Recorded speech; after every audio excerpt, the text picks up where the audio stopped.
Hi guys, welcome back to my YouTube channel.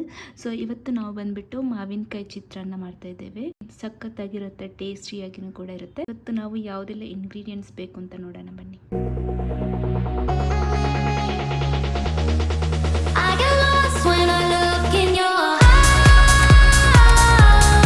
First ನಾನು ಈ ಥರ ಆನಿಯನ್ನ ಕಟ್ ಮಾಡಿದ್ದೇನೆ. ಸೊ ಆನಿಯನ್ನ ಸ್ವಲ್ಪ ಮೀಡಿಯಮ್ ಸೈಜಲ್ಲಿ ಕಟ್ ಮಾಡಿ, ಯಾಕಂತ ಹೇಳಿದರೆ ಇದು ತಿನ್ನುವಾಗ ನಿಮಗೆ ಟೇಸ್ಟ್ ಸಿಗುತ್ತೆ. ಸೊ ನಾನು ಇಲ್ಲಿ 2 ಆನಿಯನ್ ತಗೊಂಡಿದ್ದೇನೆ. Next garlic. ಸೊ ಗಾರ್ಲಿಕ್ ನಾನು ಇಷ್ಟು ತಗೊಂಡಿದ್ದೇನೆ. ಒಂದು 6ರಿಂದ 7 ತಗೊಂಡ್ರು ಚೆಂದ ಇರ್ತದೆ, ಯಾಕಂತ ಹೇಳಿದರೆ ನೀವು ಗಾರ್ಲಿಕ್ ಹಾಕಿದಷ್ಟು ನಿಮಗೆ ಟೇಸ್ಟ್ ಚೆಂದ ಇರ್ತದೆ. ನೆಕ್ಸ್ಟ್ ನಾನು ಕಡಲೆಕಾಳು ಈ ಥರ ಇಷ್ಟು ಸಣ್ಣ ಬೌಲಲ್ಲಿ ಕಡಲೆಕಾಳನ್ನ ಈ ಥರ ತಗೊಂಡಿದ್ದೇನೆ ಇಷ್ಟು. ಸೊ ನೀವು ಕಡಲೆಕಾಳು ಜಾಸ್ತಿ ಹಾಕಿದಷ್ಟು ರುಚಿ ಚೆಂದ ಇರುತ್ತದೆ. ಸೊ ನೆಕ್ಸ್ಟ್ 2 ಮಾವಿನಕಾಯಿ. ಸೊ ಇದು ರಾ ಮಾವಿನಕಾಯಿ, ಸೊ ಹಣ್ಣಾಗಿರಬಾರ್ದು. ಸೊ ಈ ಥರ ಸಣ್ಣ ಸೈಜ್ ಇದೊಂದು ಮಾವಿನಕಾಯಿ. ನೆಕ್ಸ್ಟ್ ಒಂದು ದೊಡ್ಡ ಸೈಜ್ ಇದೊಂದು. ನೆಕ್ಸ್ಟ್ ನಾನು ಕರಿಬೇವು ಸೊಪ್ಪು ಸ್ವಲ್ಪ ಜಾಸ್ತಿ ತಗೊಂಡಿದ್ದೇನೆ. ಈ ಥರ 2 ಥರದ ದಾಲ್ನ ತಗೊಂಡಿದ್ದೇನೆ.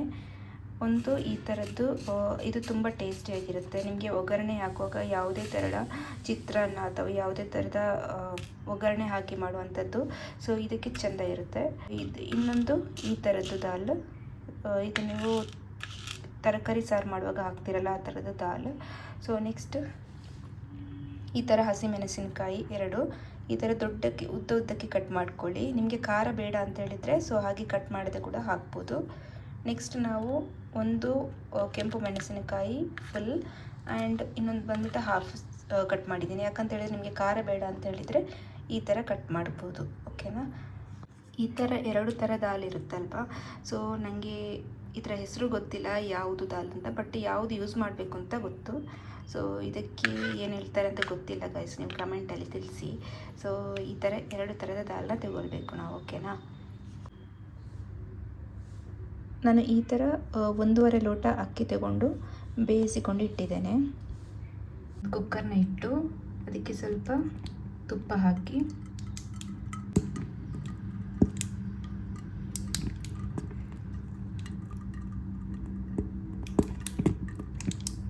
ನೀವು ಆಯಿಲ್ ಬೇಕಾದರೆ ಹಾಕ್ಕೊಳ್ಬೋದು. ನೀವು ತುಪ್ಪ ಹಾಕ್ಕೊಂಡ್ರೆ ಟೇಸ್ಟ್ ಇನ್ನೂ ತುಂಬ ಚೆಂದ ಇರ್ತದೆ.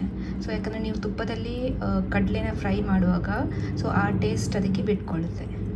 ಇದಕ್ಕೆ ನಾನಿವಾಗ ಆವಾಗಲೇ ತೋರಿಸಿದೆಲ್ಲ ಕಡಲೆನ, ಸೊ ಅದನ್ನು ಹಾಕೋತಿದ್ದೀನಿ. ತುಪ್ಪದಲ್ಲಿ ಕಡಲೆನ ಈ ಥರ ಡಾರ್ಕ್ ಕಲರ್ ಬರೋ ತನಕ ಇಟ್ಕೊಳ್ಬೇಕು. ನೋಡಿ ಇವಾಗ ಫ್ರೈ ಆಗೋಕ್ಕೆ ಸ್ಟಾರ್ಟ್ ಆಗಿದೆ. ನೀವೇನಾದರೂ ನನ್ನ ಚಾನಲ್ಗೆ ಹೊಸಬ್ರಾಗಿದ್ದರೆ ಇವಾಗಲೇ ಸಬ್ಸ್ಕ್ರೈಬ್ ಮಾಡ್ಕೊಳ್ಳಿ. ಅದೇ ರೀತಿ ಪಕ್ಕದಲ್ಲಿರುವಂಥ ಬೆಲ್ ಐಕಾನ್ ಕೂಡ ಕ್ಲಿಕ್ ಮಾಡ್ಕೊಳ್ಳಿ, ಯಾಕಂತ ಹೇಳಿದರೆ ನೆಕ್ಸ್ಟ್ ನಾನು ಯಾವುದೇ ವಿಡಿಯೋ ಹಾಕಿದರೂ ನಿಮಗೆ ನೋಟಿಫಿಕೇಷನ್ಸ್ ಬರುತ್ತೆ. ನೋಡಿ ಇವಾಗ ಗೋಲ್ಡನ್ ಕಲರ್ ಬಣ್ಣಕ್ಕೆ ತಿರುಗ್ತಾ ಇದೆ. ಸೊ ಇನ್ನೂ ಸ್ವಲ್ಪ ಫ್ರೈ ಆಗಬೇಕು, ಯಾಕಂತ ಹೇಳಿದರೆ ಕಡಲೆಕಾಳು ಫ್ರೈ ಆದಷ್ಟು ನಮಗೆ ತಿನ್ನೋಕ್ಕೆ ಚೆನ್ನಾಗಿರುತ್ತೆ. ಇವಾಗ ಫ್ರೈ ಆಯಿತು. ಸೊ ನಾನು ಇದನ್ನು ತೆಗೆದು ಪಕ್ಕದಲ್ಲಿ ಇಟ್ಕೊತಿದ್ದೀನಿ. ಇವಾಗ ನಾವು ಇದಕ್ಕೆ ಸಾಸಿವೆನ ಹಾಕ್ಕೋಬೇಕು.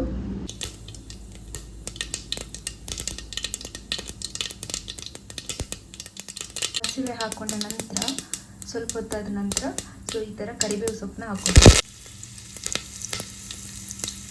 ನೆಕ್ಸ್ಟ್ ಅದಕ್ಕೆ ಬೆಳ್ಳುಳ್ಳಿನ ಹಾಕ್ಕೊಳ್ಳಿ.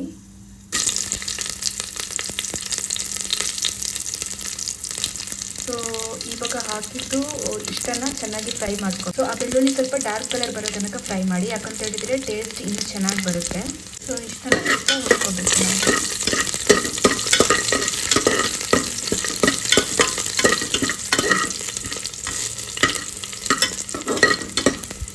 ನೀವು ತುಪ್ಪ ಇಲ್ಲ ಅಂತ ಹೇಳಿದರೆ ಆಯಿಲ್ ಕೂಡ ಯೂಸ್ ಮಾಡ್ಕೋಬೋದು, ಯಾಕಂತ ಹೇಳಿದರೆ ತುಪ್ಪನೇ ಆಗಬೇಕಂತಿಲ್ಲ. ನಾನು ತುಪ್ಪ ತೊಗೊಂಡಿದ್ದೀನಿ ಬಿಕಾಸ್ ಟೇಸ್ಟ್ ಇನ್ನೂ ಚೆನ್ನಾಗಿರುತ್ತೆ ಅಂತ.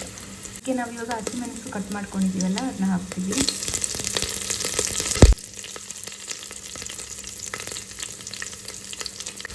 ಇದು ಕೆಂಪು ಮೆಣಸನ್ನು ಆ್ಯಡ್ ಮಾಡ್ಕೊಳ್ಳಿ. ಇವಾಗ ಇಷ್ಟನ್ನು ಚೆನ್ನಾಗಿ ಫ್ರೈ ಮಾಡ್ಕೋಬೇಕು ನಾವು. ಸೊ ಇಷ್ಟು ಚೆನ್ನಾಗಿ ಫ್ರೈ ಮಾಡಿದ ನಂತರ ಸೊ ನೆಕ್ಸ್ಟ್ ಯಾವುದು ಇಂಗ್ರೀಡಿಯೆಂಟ್ಸ್ ಅಂತ ಹೇಳ್ತೀನಿ ನಾನು.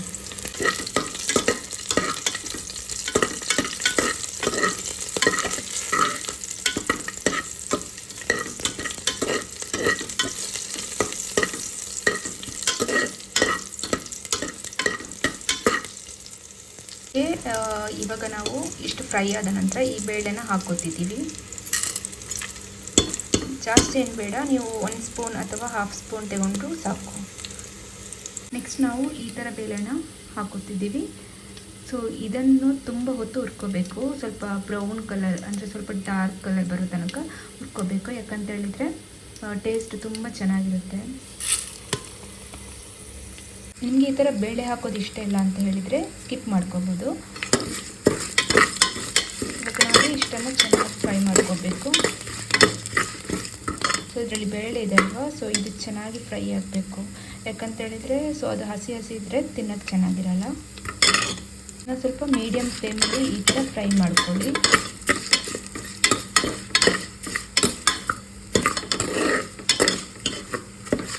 ನೋಡಿ, ನಾನು ಆವಾಗಲೇ ಹೇಳಿದ್ನಲ್ವ, ಬೆಳ್ಳುಳ್ಳಿನ ಈ ಥರ ನಾವು ಡಾರ್ಕಾಗಿ ಫ್ರೈ ಮಾಡಿಕೊಂಡ್ರೆ ಸೊ ನೀವು ಟ್ರೈ ಮಾಡಿ ನೋಡಿ, ಚೆನ್ನಾಗಿರುತ್ತೆ ಟೇಸ್ಟ್. ಸೊ ಇವಾಗ ನೋಡಿ ಬೇಳೆ ಎಲ್ಲ ಡಾರ್ಕ್ ಕಲರ್ ಆಯಿತು. ಸೊ ಇವಾಗ ನಾವು ಇದಕ್ಕೆ ಆನಿಯನ್ನ ಆ್ಯಡ್ ಮಾಡ್ಕೋಬೇಕು. ಆನಿಯನ್ ಹಾಕಿ ಈ ಥರ ತುಂಬ ಹೊತ್ತು ಅದನ್ನು ಫ್ರೈ ಮಾಡಬೇಕು. ಯಾಕಂತ ಹೇಳಿದರೆ ಸೊ ಅದು ಬ್ರೌನ್ ಕಲರ್ಗೆ ಬರಬೇಕು. ಆನಂತರ ನೀವು ಎಲ್ಲ ಫ್ರೈ ಆದ ನಂತರ ಸೊ ನೀವು ಮಾವಿನಕಾಯಿ ಏನು ಕಟ್ ಮಾಡಿಟ್ಕೊಂಡಿದ್ದೀಲ್ವ, ಸಿಗ್ಬಿಟ್ಕೊಂಡಿದ್ದೀರಲ್ವ, ಸೊ ಅದನ್ನ ಇದಕ್ಕೆ ಆ್ಯಡ್ ಮಾಡ್ಕೋಬೇಕು. ಮತ್ತು ನಾವು ಇದನ್ನು ಫ್ರೈ ಮಾಡ್ಕೊಳ್ಳೋಣ ಬನ್ನಿ.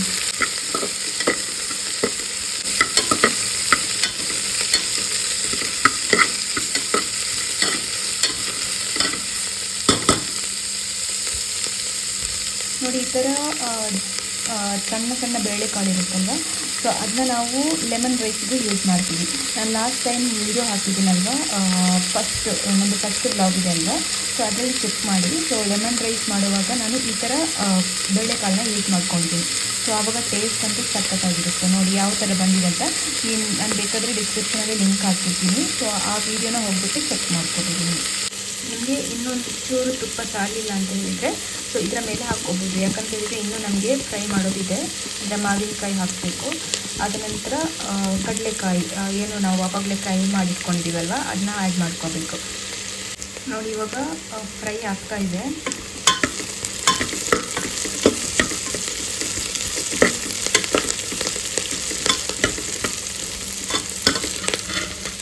ಇವಾಗ ಈ ಥರ ಫ್ರೈ ಮಾಡ್ಕೊಂಡಿಟ್ಟಿದ್ದೀವಿ.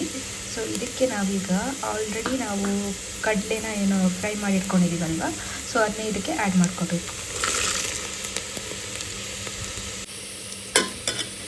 ನೆಕ್ಸ್ಟ್ ನಾವಿವಾಗ ಮಾವಿನಕಾಯಿ ಆ್ಯಡ್ ಮಾಡ್ಕೊತಿದ್ದೀವಿ. ಸೊ ಇದು ಇನ್ನೂ ರಾ ಇದ್ದರೆ ತುಂಬ ಚೆಂದ ಇರುತ್ತೆ. ಯಾಕಂತೇಳಿದರೆ ಸೊ ಟೇಸ್ಟ್ ಚೆನ್ನಾಗಿ ಕೊಡುತ್ತೆ. ನಾನು ಸ್ವಲ್ಪ ಈ ಥರ ದೊಡ್ಡದಾಗಿ ಕಟ್ ಮಾಡ್ಕೊತಿದ್ದೀನಿ. ಯಾಕಂತೇಳಿದರೆ ಸ್ವಲ್ಪ ನಿಮಗೆ ಟೇಸ್ಟ್ ಸಿಗುತ್ತೆ, ಅಂದರೆ ನೀವು ತಿನ್ನೋವಾಗ ಟೇಸ್ಟ್ ಇರುತ್ತೆ, ಸ್ವಲ್ಪ ಜಾಸ್ತಿ ಇರುತ್ತೆ. ನೋಡಿ, ಈ ಥರ ಮಾವಿನಕಾಯಿ ಹಾಕ್ಕೊಂಡು ಈ ಥರ ನೀವು ಒಟ್ಟಿಗೆ ಎಲ್ಲನೂ ಮಿಕ್ಸ್ ಮಾಡಿಕೊಂಡು ಫ್ರೈ ಮಾಡಬೇಕು.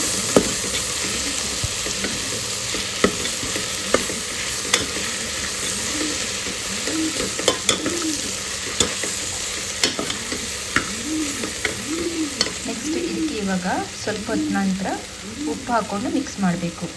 ನೋಡಿ, ಇದಕ್ಕೆ ಈಗ ನಾನು ಉಪ್ಪನ್ನು ಹಾಕ್ಕೊಳ್ತಿದ್ದೀನಿ. ಸ್ವಲ್ಪ ಜಾಸ್ತಿ ಹಾಕ್ಕೊಳ್ಳಿ. ಯಾಕಂತೇಳಿದರೆ ನೀವು ರೈಸ್ ಮಿಕ್ಸ್ ಮಾಡೋವಾಗ ಸೊ ಆವಾಗ ನಿಮಗೆ ಕಡಿಮೆ ಅಂತ ಅನಿಸುತ್ತೆ. ಇದಕ್ಕೆ ನಾನಿವಾಗ ರೈಸ್ನ ಸ್ವಲ್ಪನೇ ಹಾಕ್ಕೊಂಡು ಮಿಕ್ಸ್ ಮಾಡ್ಕೊತೀನಿ. ಯಾಕಂತೇಳಿದರೆ ಇದು ಎಲ್ಲ ನಾವೇನು ರೈಸ್ ಹಾಕ್ತೀವಲ್ವ, ಸೊ ಅದು ಚೆನ್ನಾಗಿ ಮಿಕ್ಸ್ ಮಾಡಬೇಕು. ಸೊ ಮಿಕ್ಸ್ ಆಗಬೇಕಂತ ಹೇಳಿದರೆ ಸೊ ಈ ಥರ ಸ್ವಲ್ಪ ಹಾಕ್ಕೊಂಡು ಫಸ್ಟಿಗೆ ಮಿಕ್ಸ್ ಮಾಡ್ಕೊಳ್ಳಿ. ಮಾವಿನಕಾಯಿ ಚಿತ್ರಾನ್ನ ರೆಡಿಯಾಗಿದೆ. ಸೊ ನೀವು ಟ್ರೈ ಮಾಡಿ. ಸೊ ಇನ್ ಕೇಸ್ ನಿಮ್ಗೆ ಇಷ್ಟ ಆಯಿತು ಅಂತ ಹೇಳಿದರೆ ಸೊ ಲೈಕ್, ಶೇರ್, ಸಬ್ಸ್ಕ್ರೈಬ್ ಮಾಡಿ. ಅದೇ ರೀತಿ ಪಕ್ಕದಲ್ಲಿರೋ ಬೆಲ್ ಐಕಾನ್ ಕೂಡ ಕ್ಲಿಕ್ ಮಾಡ್ಕೊಳ್ಳಿ. ನೆಕ್ಸ್ಟ್ ಇನ್ನೊಂದು ಇಂಟ್ರೆಸ್ಟಿಂಗ್ ರೆಸಿಪಿಯೊಂದಿಗೆ ನಾನು ನಿಮಗೆ ಸಿಗ್ತೀನಿ.